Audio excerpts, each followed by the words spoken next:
यह कहानी एक अद्भुत रहस्य और पुनर्जन्म की अवधारणा पर आधारित है। यह कहानी काल्पनिक हो सकती है, लेकिन इसमें सस्पेंस और रोमांच भरपूर है।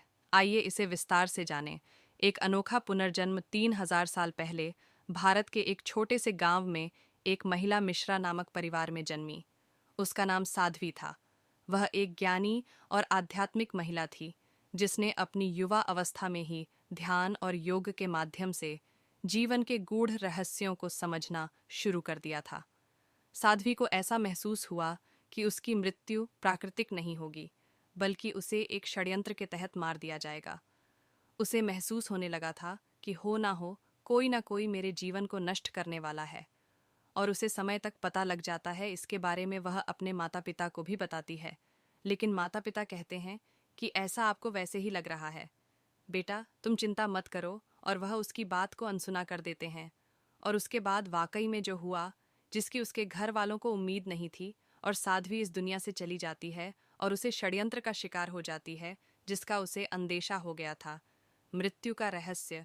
साध्वी ने अपनी मृत्यु से पहले एक बात कही थी, मैं फिर लौटूंगी, और जब लौटूंगी तो सारी सच्चाई बताऊंगी।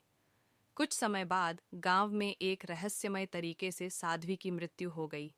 लोग इसे एक सामान्य घटना मानकर भूल गए। उन्हें नहीं पता था कि साध्वी फिर से लौटेगी और अपने इस जन्म की सारी सच्चाई अपने दूसरे जन्म में सभी लोगों को बताएगी। पुनर्जन्म के संकेत। 3000 साल बाद साध्वी का पुनर्जन्म एक आधुनिक महिला के रूप में हुआ। उसका नाम आन्या मिश्रा रखा गया। आन्या का जन्म एक पढ़े लिखे परिवार में हुआ, लेकिन बचपन से ही उसे अजीब सपने आते थे। सपनों में वह खुद को एक अलग युग में देखती थी, जहां उसे लोग साध्वी कहकर पुकारते थे। वह सपनों में किसी षड्यंत्र का शिकार होती थी और अपनी हत्या के दृश्य भी देखती थी, और उसे ऐसा लगता मानो यह सब उसके साथ अब भी हो रहा है। और वह डर कर उठ जाया करती। जब वह घबराती उठाती तो वह अपने मम्मी पापा को बताती कि मुझे ऐसा लग रहा है जैसे मुझे किसी ने मारा है, कोई करने की कोशिश कर रहा है, और मेरा नाम साध्वी कहकर पुकारते हैं, और मुझे कुछ भी समझ में नहीं आ रहा है। मैं क्या करूं? सपनों की सच्चाई। जब आन्या 25 साल की हुई तो उसने अपने सपनों पर शोध करना शुरू किया।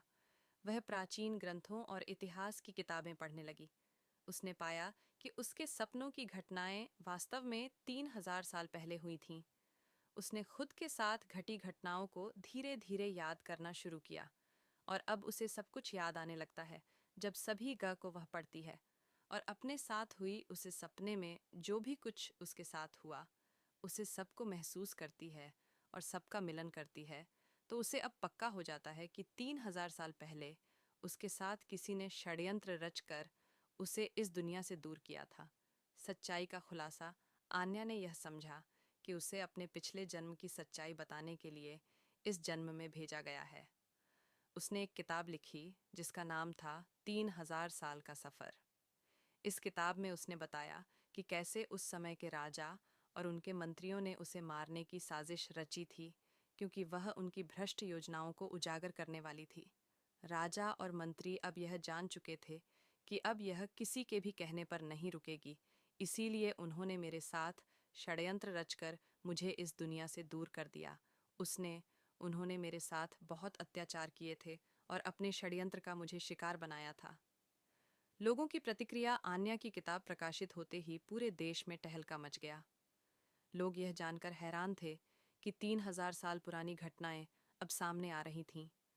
कई लोगों ने इसे पुनर्जन्म का अद्भुत उदाहरण माना, जबकि कुछ ने इसे कल्पना कहकर खारिज कर दिया। समाज में तरह तरह के लोग होते हैं। कुछ तो इन चीज़ों पर विश्वास करते हैं और कुछ नहीं करते। जो नहीं करते वह इस कल्पना का रूप बताते हैं, लेकिन जो विश्वास करते हैं और जिनके साथ ऐसा बीता है, वह इस 100% सत्य मानते हैं।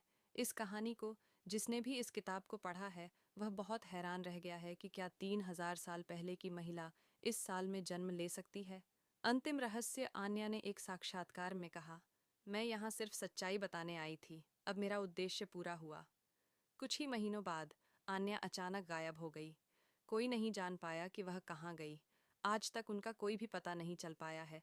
कहीं से भी कोई सुराग। कई रिसर्चर ने रिसर्च की और किसी भी रिसर्च में अब वह नहीं मिली है। जो भी इस किताब को पढ़ता है और अन्य के बारे में जानता है, तो वह उनके बारे में और जानना चाहता है, लेकिन उसके बाद का कोई भी सुराग किसी भी रिसर्च करने वाले व्यक्ति के पास नहीं है।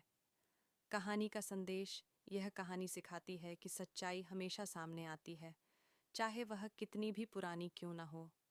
पुनर्जन्म और कर्म का चक्र अद्भुत हो सकता है, लेकिन यह जीवन के कई अनसुलझे रहस्यों को उजागर करता है।